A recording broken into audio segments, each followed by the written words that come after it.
গভীর রাতে বিশালগড়ে বিএমএস-এর দুই গোষ্ঠীর মধ্যে সংঘর্ষে আহত বেশ কয়েকজন। গভীর রাতে বিএমএস জেলা সম্পাদক রাজু দেব, সহসভাপতি সজল দেবনাথ গোষ্ঠীর সাথে বিএমএস রাজ্য কমিটির সদস্য সজল দেব গোষ্ঠীর মধ্যে সংঘর্ষ। পরবর্তী সময়ে আমবাগানস্থিত সজল দেবের বাড়িতে হামলা ভাঙচুর। এ নিয়ে দুই গোষ্ঠীর মধ্যে সংঘর্ষে বুধবার রাতে বিশালগড়ে রাজনৈতিক উত্তেজনা ছড়িয়ে পড়ে।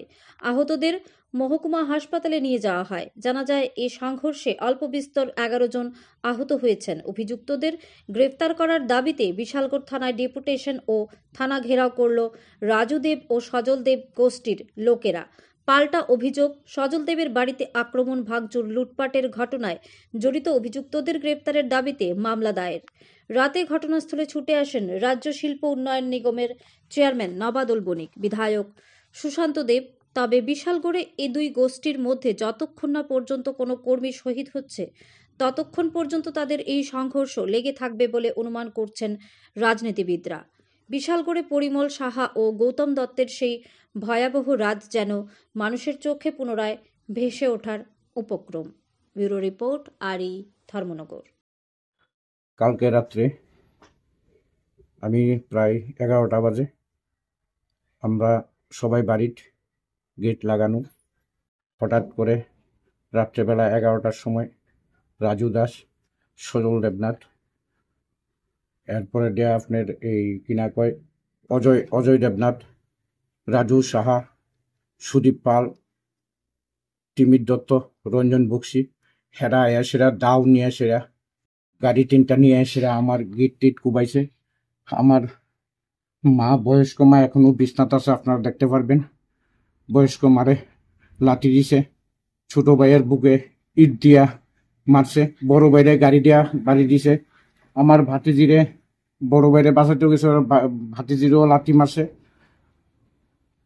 তারপরে দিয়া এই এলাকার আমার পাড়ার সমস্ত, মানে কি কারণে এই ঘটনাটা, কি কারণে হয়েছে, কি কারণে আমি বলতে পারবো না। এতটুকুই, আমার ভাই সিএনজি নিতে গেছিলেন, গ্যাস নিতে গেছিলেন।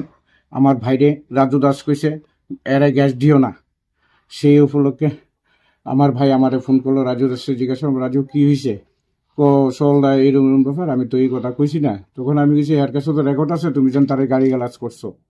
তো তখন কিছু না, আমি করছি না। ঠিক আছে সলদা, এটা কালকে সকালে আমি কমো। এখানে এতটুকুই শেষ। এরপরে রাত্রেবেলা তারা 11টার সময় আমরা সবাই, কেউ খাইছিও না, কেউ খাইতে বইছি, এই অবস্থা। আমরা তারপরে ভাতিজিরে জিবি রেফার করছে, নেওয়ার পরে বিশালগড় হসপিটাল থেকে। আর এই আমার ছোট ভাইরও হাভান্না রেফার করছে। তারা আবার রাত্রে 8টার সময় আইসেন, থানা পুলিশ আইসেন, আইসিরা আমরা এখন অব্দি এই অবস্থা। আপনি বিএমএস এর কি দায়িত্বে আছেন? আমি বিএমএস এর আপনার স্টেট কমিটির এক্সিকিউটিভ মেম্বার, আর সিপাহীজলা জেলা বাস জিপ চালক সংঘের আমি প্রেসিডেন্ট। আপনার বিরুদ্ধে একটা অভিযোগ করলো বিএমএস এর বিশালগড় মোটর স্ট্যান্ডের তারা, যে আপনি নাকি বিএমএস কার্যালয়টি ভাঙচুর করেছেন। না, আমি তো কার্যালয় তো আমাদের, আমি কেন, আমি সংগঠনের একজন আধিকারিক, আমি কেন কার্যালয়ে ভাঙবো? এটা তো আপনারা অবগত আছেন। আপনি কি থানায় মামলা করেছেন? আমি মামলায় এখন আমি যাচ্ছি, কারণ আমার রুগী নিয়ে আমি ব্যস্ত। হ্যাঁ, আমি এখন যাব, গিয়ে মামলা করবো থানাতে। গতকাল সন্ধ্যার দিকে সজল কুমার দেব, আমবাগান বাড়ি, যিনি বিএমএস এর নেতা হিসেবে নিজেকে পরিচয় দেন, উনি হঠাৎ করে অটো সংক্রান্ত কি একটি ঝামেলা নিয়ে মোটর স্ট্যান্ডে ওনার ভাই সঞ্জয় দেব সহ 5-7 জন আক্রমণ চালায় এবং মোটর স্ট্যান্ডের 2-3টে ইউনিয়নের যাবতীয় আসবাবপত্র সবকিছু ভেঙে দেয়, টাকা পয়সাগুলো নিয়ে যায় এবং আমাদের 5 থেকে 6 জন শ্রমিককে আহত করে 3-4টা গাড়ি ভাঙচুর করে। তো আমরা এরই প্রতিবাদে আজকে বিশালগড় থানার দ্বারস্থ হয়েছি, আমরা সমস্ত শ্রমিক মিলে।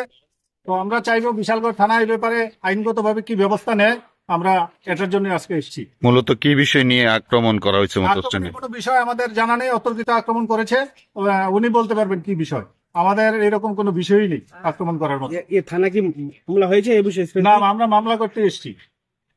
মূলত যিনি আপনাদের ভারতীয় মজদুর সংঘের রাজ্য কমিটির সদস্য, সে সজল দেব নাকি?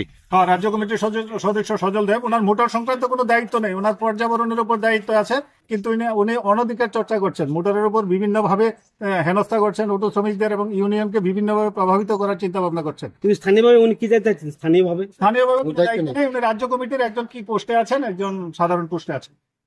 রাজ্য কমিটি। আপনার নাম? আমার নাম সজল দেবনাথ, আমি সিপাহীজলা জেলা কমিটির সহসভাপতি।